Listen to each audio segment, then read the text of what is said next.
কংগ্ৰেছে দিব লাগে কিয় মাতি আনিছিলে বেমাৰী মানুহ এজনক হাৰ্টৰ প্ৰব্লেম থকা মানুহ এজনক কিয় আনিছিলে সেইটোতো মোৰ ডক্টৰ হিচাপেতো হালা কৰি থাকোঁতে তাৰ ব্লাড প্ৰেছাৰ বাঢ়িলে হাৰ্ট এটেক হ'ল হাৰ্ট এইটোৱে মৰিব চিম্পল কথা তাৰ বেলেগ কজ হ'বই নোৱাৰে তাত যদি বেলেগ কজ হোৱাহেঁতেন আৰু 10টা মৰিব লাগিছিলে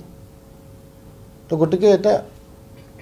হৃদৰোগত আক্ৰান্ত ব্যক্তি এটাক যদি আন্দোলন কৰিব আহে সিমান কোনো কংগ্ৰেছৰ মানৱীয়তা নাই যে বেমাৰী লোক এজনকো লৈ আহিছে আন্দোলন কৰিবলৈ এটা কংগ্ৰেছৰ লগত মানুহেই নাই এতিয়া গতিকে বেমাৰী মানুহকো লৈ টানাটানি কৰি পেলাই মৃত্যুৰ মুখত দিছে আৰু তাক লৈ ৰাজনীতি কৰিছে তো সেইটো এটা বৰ দুৰ্ভাগ্যজনক মই যিকোনো ব্যক্তিয়ে মৃত্যুত কোনেও আনন্দ নাপায় মই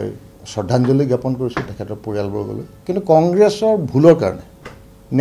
কংগ্ৰেছৰ নেতৃত্ব ভুলৰ কাৰণে বেমাৰী মানুহ এজনক আন্দোলনত লৈ আহিলে আৰু তাতে হাৰ্ট ফেইল হৈ পেলাই মৰিলে তো গতিকে তেনেধৰণৰ কাম কংগ্ৰেছে যাতে নকৰক এনেকুৱা নিকৃষ্ট পলিটিক্স ৰাজনীতি কৰা উচিত নহয় গতিকে যাতে তেখেতসকলৰ সুদবুদ্ধি আহিব তাকে ঈশ্বৰৰ ওচৰত মই প্ৰাৰ্থনা কৰিছোঁ